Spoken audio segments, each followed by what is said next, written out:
بسم اللہ الرحمن الرحیم. 5 منٹ بھی نہیں ہوتے, ہارڈلی 2-3 منٹس ہوتے. 9 ٹائمز سلوات پڑھو, اللہم صلی علی محمد وآل محمد وعجل فرجہم. پھر بولو اللہم انی اسألک بحق فاطمہ و ابیہا و بالوہا و بنیہا. کتنی دفعہ بولنا ہے؟ 9 مرتبہ. کیا بول رہے آپ؟ پروردگار اللہم انی اسألک بحق فاطمہ, تجھے فاطمہ کا واسطہ, ان کے بابا کا واسطہ, ان کے شوہر امام علی کا واسطہ اور ان کے بچوں کا واسطہ. اس ایک لائن کے اندر 14 معصومین آ گئے. بی بی زہرا, ان کے بابا, اس کے بعد ان کے شوہر امام علی, اس کے بعد و ابیہا و بالوا, بالوا یعنی شوہر, ابیہا یعنی والد, اللہ کا رسول, مولا اور پورے امام حسن سے لے کے امام زمانہ تک. آپ سوچو یہ ایک لائن میں 14 معصومین کا واسطہ آپ اللہ کو دے رہے ہیں. آپ اگر کوئی 14 کا واسطہ دے تو کیا اس کی دعا رک سکتی؟ امپاسبل ہے, رک ہی نہیں سکتی. لیکن پھر میں بول رہا یہ پڑھو 9 ٹائمز, یہ پڑھو سلوات پڑھو 9 ٹائمز, یہ پڑھو, پھر دعا کرو. دعا کیا کرو کہ اللہ مجھے رزق میں, بیماریوں سے, ایمان کا پروٹیکشن کر, دین کی خدمت کرنے کی سعادت دے. یہ دعا ضرور کرو کہ اللہ بی بی زہرا کی سیرت پہ چلنے کی توفیق دے. یہ دعا ہم نہیں کرتے, عام طور پہ نہیں ہوتی. کیوں نہیں ہوتی؟ اس لیے کہ ہم سمجھتے ہیں کہ میں تو چل رہا مولا علی کی سیرت پہ. ہم کبھی بھی یہ نہیں سوچتے کہ میں نہیں چل رہا. مولا علی کی سیرت پہ چلنے کے لیے بامبے میں یہ سوچنے کی ضرورت نہ ہو, یہ بولنے کی ضرورت نہ ہو بامبے میں کہ میں یہ حضرت عباس اسٹریٹ پہ ہوں, میں تو سب سے بڑا مولائی. یہ بولنے کی ضرورت نہ ہو. تم چلے راستے کے اوپر کہ اللہ یہ کہہ رہا کہ ہم نے تم کو کوثر عطا کیا میرے حبیب, اور یہ سورہ جیسا علماء نے لکھا کہ یہ مادر حسنین کے لیے نازل ہوا تھا آپ کی ولادت کے وقت. میں اس کی ڈیٹیل میں نہیں جاتا, میں خالی یہ بتا رہا کہ یہ وہ سورہ ہے کہ جتنا ہی کثرت سے تم تلاوت کرو گے یہ سورہ کی برکت تم کو ملے گی. خواتین کے لیے بہت اچھا سورہ. اپنی نماز میں پہلی رکعت میں یہ سورہ کی تلاوت کیا کرو. اس لیے تلاوت کیا کرو کہ یہ بی بی زہرا سے منسوب ہے, آپ کی ولادت کے وقت آیا تھا, اور اس کی کئی برکتیں بتائی گئیں کہ سورہ کوثر اس منزل تک بھی لے کے جاتا کہ اگر کثرت سے کوئی اس کی تلاوت کرے, جیسا سورہ خل ہے, سورہ توحید, یہ امام حسین کثرت سے پڑھتے تھے. کیوں پڑھتے تھے؟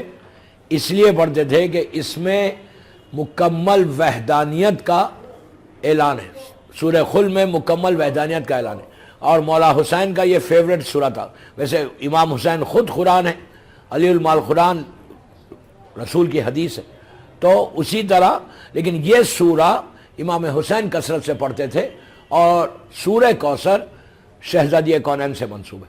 تو بہرحال تو آپ کوشش یہ کرو کہ سورہ کوثر نماز میں کسی ایک رکعت میں, آپ پہلی میں پڑھو یا دوسری میں پڑھو, کوئی حرج نہیں ہے, کسی ایک رکعت میں پڑھو یہ بھی. اور اس کو روزانہ نماز کے بعد 9 مرتبہ پڑھا کرو. 9 مرتبہ, ہارڈلی 1 منٹ کا سورہ ہے, 1-1.5 منٹ میں ختم ہوتا. لیکن اس میں جو برکت بتائی گئی, جو رحمتیں کا نازل ہونے کا بتایا گیا, وہ یہی کہا گیا کہ کثیر اولاد کا ہونا, اگر کوئی بے اولاد ہے تو وہ اس کو کثرت سے پڑھے, رزق کے لیے بہت اچھا ہے. انسان اگر بیماروں پہ پڑھے تو بیماری سے شفا ہوتی. دوسری چیز کہ یہ بی بی کے ساتھ منسوب ہے, اسی لیے اس سورے میں کافی برکتیں ہیں. تو دوستو آج کی یہ تاریخ ایک بڑی امپورٹنٹ تاریخ ہے. آج شب لگے گی تو بی بی کی شہادت کی شب ہوگی. ہمارے لیے ایک عظیم غم ہے, عالم اسلام کے لیے ایک عظیم غم ہے. اس سے بڑا غم اور کیا ہوگا کہ رسول کی ایک لوتی بیٹی دنیا سے گزر گئی. ایک روایت جو اس وقت شہزادی کا حال کیا ہوا, دروازہ گرا, بی بی بے ہوش ہو گئی, انکانشیس ہو گئی. اس کے بعد جب کانشیس ہوئے واپس آئیں, تو واپس آنے کے بعد انہوں نے پوچھا کہ ابو الحسن کہاں ہے, علی کہاں ہے. تو جناب فضہ اور جناب اسما اور جو کنیزیں تھیں وہاں پہ, ان لوگوں نے کہا کہ علی کے گلے میں رومال ڈال کر دربار میں لے کر گئے.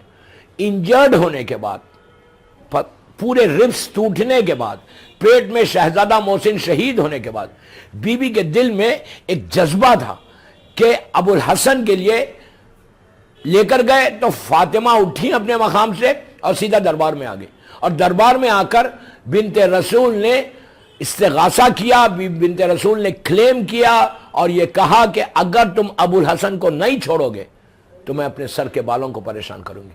تو اتنا آپ سوچو تو کہ کلیم کیا ہے کہ ابو الحسن کو چھوڑو، اور انجرڈ ہونے کے بعد اسلام کی حفاظت۔ میں یہ پوچھتا کہ آج ہم اسلام کے لیے کیا کریں، ہماری ماں بہنیں کیا کریں؟ ہمارے اوپر بھی یہ فرض ہے نا کہ ہم بھی تو کوئی کام کریں اسلام کے لیے۔ 75 ڈیز تک روایتوں میں ہے کہ فاطمہ ایک ایک گھر جاتی تھی صبح سے شام تک انجرڈ ہونے کے بعد، اور جا کر ولایت علی کو، امام علی کی ولایت کو، امام علی کے حق کو پہنچاتی تھی دنیا میں کہ میرے ابو الحسن کا، میرے ابن ام کا حق لیا گیا، اصل حقدار خلافت کا میرا شوہر ہے، ابن ام ہے۔ تو ولایت علی کو پروپوگیٹ کرنا، امام علی کی ولایت کو لوگوں کے سامنے پیش کرنا، یہ سیرت زہرا ہے۔ تو آج کے دور میں 21 سینچری میں بامبے میں ہم کیا کریں گے؟ ہم کیسے ولایت کو پیش کریں گے؟ تو عورتوں کو یہ چاہیے، ایک صلوات پڑھ لیں محمد وآل محمد۔ کو چاہیے، ماں بہنوں کو چاہیے کہ وہ ان کا کام یہ ہے کہ اپنے بچوں کو دین بتانا۔ دیکھیے آج ہماری ذمہ داری کیا ہے، یہ صرف یہ نہیں ہے کہ آج 75 دن کی شہادت ہو گئی تو اب ہماری ذمہ داری پوری ہوگی۔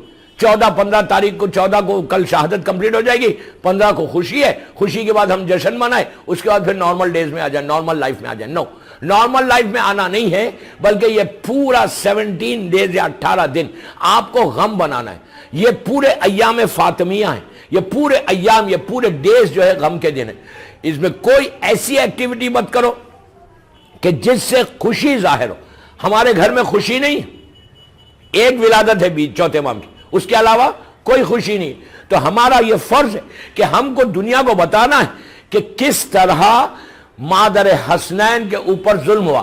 اب میں آپ کو ایک چھوٹی مثال دیتا، عاشورے کا دن آج پوری دنیا میں کثرت سے منایا جاتا، پوری دنیا میں 10 محرم پوری دنیا میں منایا جاتا۔ کسی اور ہر مذہب و ملت کا آدمی 10 محرم وہ جانتا ہے کہ امام حسین شہید ہوئے، اور وہ بھی جانتے ہیں کہ کون کس نے قتل کیا، یزید۔ تو آج دنیا جانتی ہے کہ حسین کا قاتل یزید ہے۔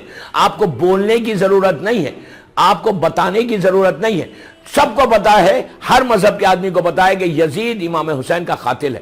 تو اسی انداز سے اب آپ کو اتنی کثرت سے یہ غم فاطمہ بناؤ کہ دنیا کو معلوم ہو کہ فاطمہ کا قاتل کون ہے۔ کب تک انسان چھپائے گا؟ 8ویں امام، امام علی رضا غریب الغربا،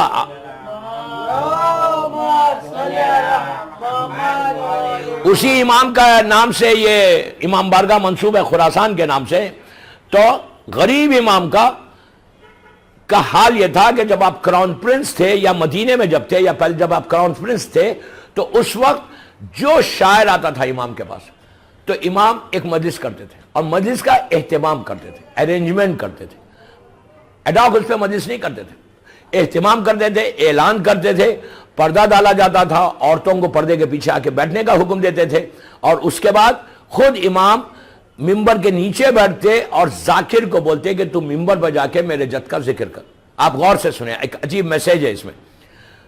تو ذاکر جب پہلی سیڑھی پہ چڑھتا، اس لیے کہ امام نیچے بیٹھا ہوئے، تو امام بولتے اور اوپر جا، تو وہ کہتا کہ مولا آپ نیچے بیٹھے ہوئے اور میں اوپر چڑھ کے کیسے پڑھوں؟ تو امام ارشاد فرماتے کہ میرے جد کا ذکر بلندی پہ جا کے پڑھ۔ تو پورا وہ ذاکر ممبر پہ آتا، امام نیچے بیٹھتے، لوگوں کو دعوت دیتے، مجلس میں لوگ آتے، اور ہر وقت امام مجلس کر ایام ازا سے ہٹ کے بات کر رہا۔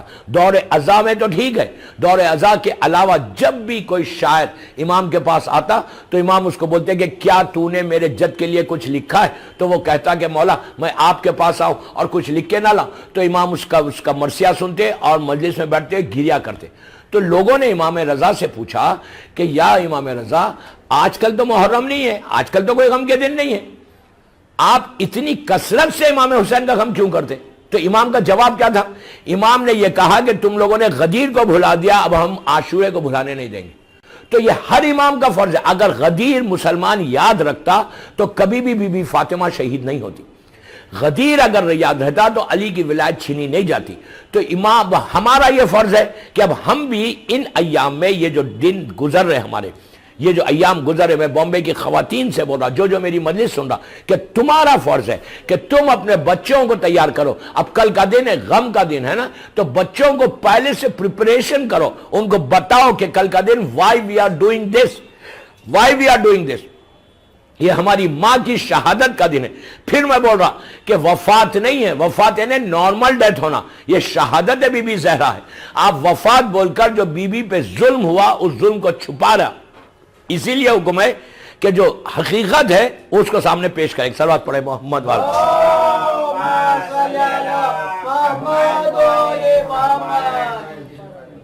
وفات مت بولو، شہادت ہے بی بی زہرا. تو کوشش یہ کرو کہ اپنے بچوں کو بتاؤ. میں بار بار اس پہ سٹریس کر رہا، زور دے رہا. کیوں؟ اگر آج ہمارے بچے، جیسے عاشورہ میں سب کو معلوم ہو جاتا